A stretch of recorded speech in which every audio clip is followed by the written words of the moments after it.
Bonjour à tous. À la suite des différents mouvements provoqués par la publication du rapport d'information du Sénat sur les complémentaires santé, nous avons jugé bon de faire une vidéo explicative pour recontextualiser les événements et pour mieux les appréhender. Tout d'abord, qu'est-ce qu'une mission d'information? Commençons par les généralités qui s'imposent. Les sénateurs, comme les députés, ont pour mission de voter la loi, certes, mais aussi de contrôler l'action du gouvernement et d'évaluer les politiques publiques. Lorsqu'un sujet nécessite un examen particulier, le Sénat peut créer une mission d'information. Cette mission a une procédure particulière qui encadre son fonctionnement. Tout d'abord, sa création se fait sur décision de la conférence des présidents suite à la demande d'un groupe parlementaire. Chaque groupe a le droit à une mission par an. En règle générale, la mission d'information est composée par 23 sénateurs pour ce qui est du Sénat. Les missions d'information doivent être pluralistes dans leur composition politique, c'est-à-dire qu'elles doivent représenter les différents partis présents au sein du Sénat par exemple.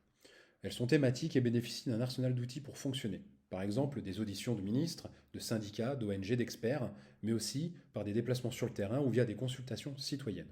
À l'issue de leurs travaux, les commissions statuent sur un rapport d'information, souvent rendu public et transmis aux autorités compétentes. Au sein de ce rapport, la mission fait une liste de recommandations qui peut faire l'objet de propositions de loi par la suite. Alors, on va se pencher plus précisément sur le rapport d'information qui nous a suscité cette vidéo, qui est sur le thème complémentaire santé mutuelle, l'impact sur le pouvoir d'achat des Français. La présidente de cette mission, c'est Marie-Claire Carrère-Gé, et le rapporteur, c'est Xavier Iacovelli. Ce sont, à l'époque, deux sénateurs qui, du coup, dirigent cette commission. Je vais vous lire quelques passages de l'avant-propos pour qu'on se mette une petite page de contexte et pour savoir un petit peu les raisons qui ont motivé les sénateurs à se saisir de cette thématique à ce moment-là. À la fin de 2023, l'annonce par la Mutualité française pour 2024 d'une hausse moyenne de 8,1% des tarifs des mutuelles a suscité une vive émotion et contribué à alimenter de légitimes inquiétudes pour l'avenir de la couverture santé et l'accès aux soins pour bon nombre de concitoyens, dans un contexte marqué par un pouvoir d'achat déjà amputé par l'inflation. Ça émut le ministre. Cette annonce faisait suite à une évolution déjà défavorable en 2023, dont une certaine association de consommateurs dénonçait déjà que la médiane pouvait atteindre 7% pour certains assurés. Cette flambée des prix pose naturellement la question du pouvoir d'achat des retraités. Un comparateur en ligne évaluait en octobre 2023 le coût des cotisations d'un couple de septuagénaires pour une couverture renforcée à 300 euros par mois, soit 3600 euros par an, ce qui est énorme. Donc du coup, ce contexte défavorable alliant problème de pouvoir d'achat et couverture santé, c'est ça qui a fait que les sénateurs se sont saisis du dossier au sein d'une commission, une mission d'information. Et cette mission d'information, du coup, elle va éplucher un petit peu tout ce qui se fait, elle va demander à plusieurs personnes d'intervenir. Donc je vais un petit peu plus loin dans le rapport, justement, pour parler un petit peu au niveau des dates, pour savoir quand est-ce que les choses se sont déroulées exactement, pour vous donner une notion de temporalité. C'est dans le contexte que le Sénat, à l'initiative du groupe Rassemblement des démocrates, progressistes et indépendants, a mis en place le 15 février 2024 une mission d'information sur le thème complémentaire santé mutuelle, l'impact sur le pouvoir d'achat des Français. Cette structure temporaire de 23 membres a été officiellement installée le 6 mars 2024. Le calendrier arrêté lors de la réunion constitutive a été ajusté compte tenu de la dissolution de l'Assemblée nationale. La mission d'information a décidé le 11 juin 2024 de fixer au mois de septembre 2024 l'examen et la publication de ce rapport, initialement programmé début du mois de juillet. Donc là, on est sur quelque chose de très frais. Pour mener à bien ces travaux, la mission d'information a procédé à 43 auditions, 13 en plénière et 30 au format rapporteur, ces dernières ayant été systématiquement ouvertes à l'ensemble des sénateurs composant la mission. Plus de 100 personnalités, professionnels de santé, hauts fonctionnaires, partenaires sociaux, représentants d'organismes complémentaires, du monde associatif, élus locaux ont contribué à ce rapport. Parallèlement à ces auditions, la plupart des personnes et structures auditionnées ont reçu du rapporteur des questionnaires écrits. Donc il est aussi à noter, et ça c'est important, que la présidente de cette mission d'information, Marie-Claire Carrère-Gé, elle est aujourd'hui ministre depuis le 21 septembre 2024, ministre déléguée auprès du Premier ministre et chargée de la coordination gouvernementale. Donc c'est un poste qui est directement sous l'autorité du Premier ministre, hein, quand même. Hein. Donc du coup, puisqu'elle a rédigé un rapport, si jamais cette question venait à arriver, potentiellement, elle en aurait déjà connaissance. Donc le 24 septembre 2024, sous la présidence de Corinne Imbert, la vice-présidente, la mission d'information a adopté le rapport et les recommandations présentées par Xavier Iacovelli. Donc on va regarder un petit peu la liste des personnes qui ont été auditionnées par cette mission. On voit qu'il y a pas mal de hauts conseils et d'organisations. Je vous laisserai faire une pause si vous voulez tous les lire. Je vais juste les défiler. On voit qu'il y a plusieurs types de représentations, les associations de consommateurs notamment, les représentants des usagers, France Asso Santé par exemple, des hauts conseils qui touchent notamment sur la personne des retraités, qui touchent aussi sur l'assurance maladie elle-même, les personnes qui sont dans les régimes locaux d'assurance maladie d'Alsace-Moselle, c'est particulier, les comparateurs en ligne qui comparent du coup le prix des mutuelles, donc c'est important pour l'évidemment de la mission d'information, les complémentaires de santé, notamment pour les fonctionnaires, les complémentaires de santé en règle générale, hein, donc on voit tous les groupes qui, euh, qui ont été invités, toutes les personnes qui se sont fait le relais de ces différents groupes.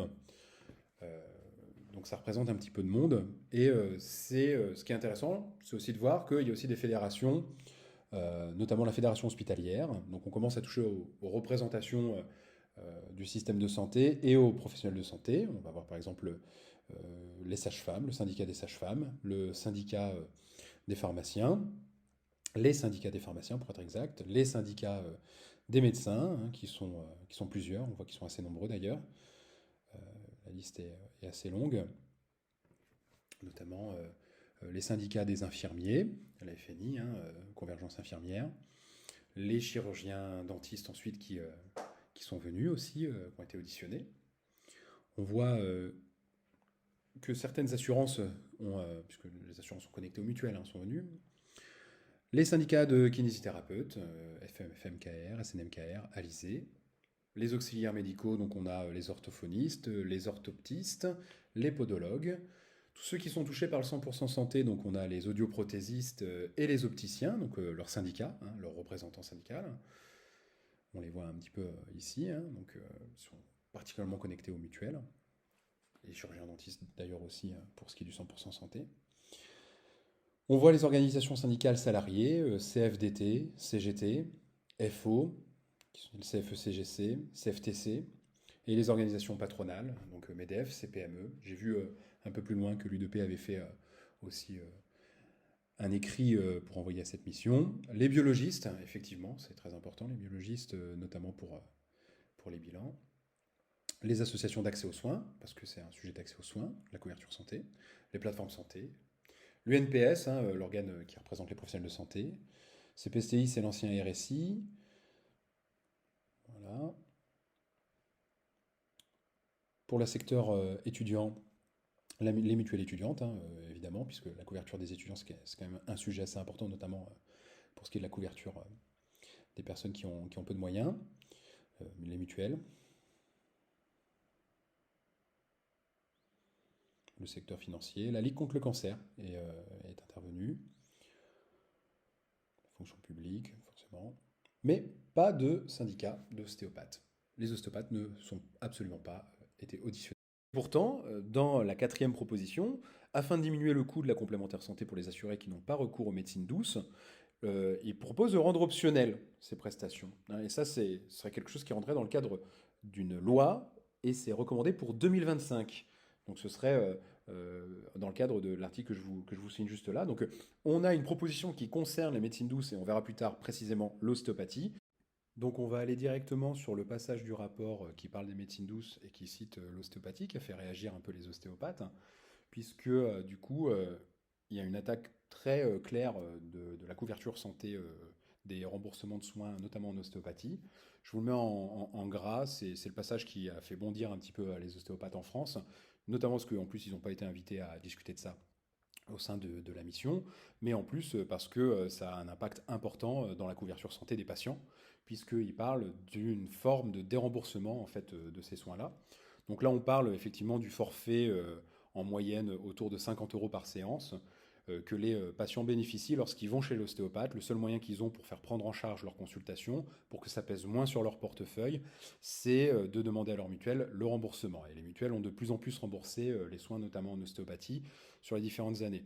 Là, on voit un peu les évolutions des prestations des mutuelles, leur ratio. On voit que pour les prestations à la périphérie des soins de santé, ça a énormément augmenté entre 2014 et 2022. On voit un petit peu la dynamique. Et c'est cette dynamique-là que le rapport attaque, puisque aujourd'hui on est sur des prestations qui avoisinent 1 milliard d'euros en fait, par an de remboursement de soins. C'est très important de parler de remboursement de soins parce que ce n'est pas une subvention faite aux ostéopathes, hein, c'est un remboursement des soins sur présentation de facture des patients lorsqu'ils vont voir un ostéopathe notamment. Donc là, le rapport propose de rendre optionnelle la couverture des assurés pour les prestations et de sortir de ces garanties du cadre du contrat responsable, c'est-à-dire sortir de la mutualisation.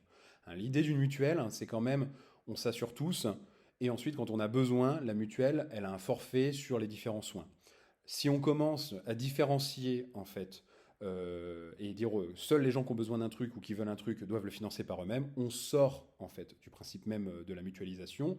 Et en fait, là, l'objectif de cette optionnalisation, c'est de diminuer la partie du budget qui va sur le remboursement des soins, notamment en ostéopathie. Donc, c'est de dérembourser l'ostéopathie. Et vu l'attaque frontale en fait qui est faite, notamment des soins par les médecines douces en ostéopathie. Donc déjà, on nous met dans un gros bol de professions qui ne sont pas du tout les mêmes, mais en plus, c'est une attaque frontale qui va très nettement vers la diminution des budgets pour les patients qui ont besoin, en fait, de se faire rembourser.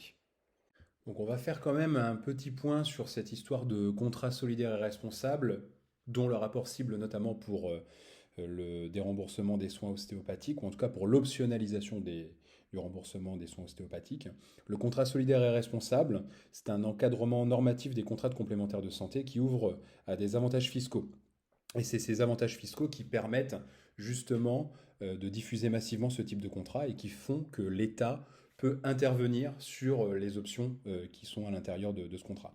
L'avantage comparatif du contrat solidaire et responsable sur les autres types de contrats est tel que celui-ci est progressivement imposé comme la norme dans le marché de la complémentaire santé. Selon les données de l'adresse, ces contrats représenteraient en 2022 95,9% des cotisations perçues par les OCAM en santé, soit 1,2 point de plus qu'en 2016. Il s'agit donc d'une offre contractuelle massivement déployée. Donc dès en fait la publication de ce rapport, la Fédération des ostéopathes solidaires, qui regroupe des associations caritatives d'ostéopathes qui délivrent des soins gratuitement pour les personnes en précarité, s'est saisie du sujet puisque c'est un sujet d'accès aux soins. Hein. Si on diminue les remboursements des patients qui ont besoin de ça pour se soigner, ça constitue une atteinte à l'accès à l'ostéopathie pour tous. Et donc du coup, la fédération s'est saisie et a rédigé une pétition que je vous mets en copie. Cette pétition, elle a réuni un certain nombre de signatures à ce jour.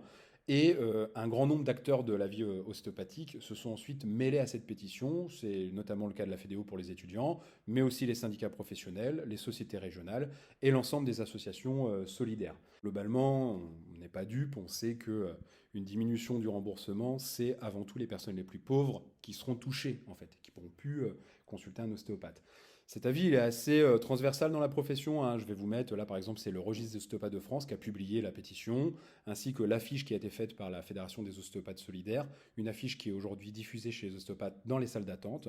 L'Association française des ostéopathes, qui est un syndicat aussi d'ostéopathes, a diffusé et fait une information sur ce rapport du Sénat, notamment sur le mouvement lancé par la pétition, qui a été nommé « Touche pas à mon ostéopathie ».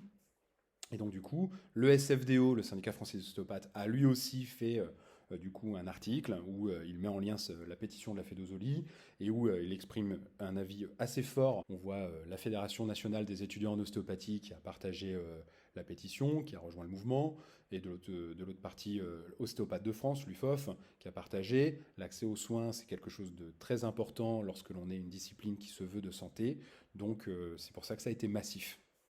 Alors concrètement, qu'est-ce qui risque d'arriver?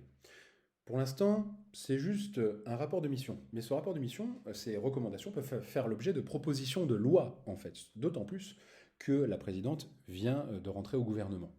Les risques que nous, on identifie sont assez simples. C'est qu'un déremboursement, une diminution du remboursement, c'est un déremboursement. Donc, ça limite l'accès aux soins. La limitation de l'accès aux soins, c'est une augmentation du reste à charge pour le patient. Les patients, ils n'ont pas attendu que les mutuelles remboursent les ostéopathes pour aller les consulter. Ils y allaient déjà avant, depuis plus de 20 ans. Là, aujourd'hui, ils y vont. C'est juste que ceux qui n'avaient pas les moyens d'y aller, grâce au remboursement, ils peuvent se faire rembourser, donc venir. Donc, ce reste à charge-là, ça va peser sur les personnes les plus précaires. Ceux qui auront les moyens, ils paieront toujours leur séance. C'est ceux qui n'en auront pas. C'est cette cible-là. C'est une sortie du principe universaliste de la mutualisation. Si on commence à optionnaliser les choses au niveau des mutuelles, au niveau du soin, dans ces cas-là, on sort complètement du principe de couverture, qui est un principe fondamental pour le financement de la santé. Et ça, pour le coup, ce risque-là, nous, on considère que c'est une atteinte à l'accès aux soins en règle générale, plus précisément pour ce qui est de l'ostéopathie. Et ça, c'est pour ça que du coup, cette affiche-là qui est montrée à l'écran, elle a été diffusée sur les réseaux sociaux et elle est aujourd'hui affichée en cabinet. Parce qu'en fait, l'objectif, c'était de prévenir les patients de ce qui pourrait se produire pour leur couverture santé. Eh bien écoutez, c'est sur ces mots que cette vidéo s'achève. Nous vous remercions pour l'écoute attentive que vous en avez faite et nous espérons que nous avons pu répondre à l'ensemble de vos questions.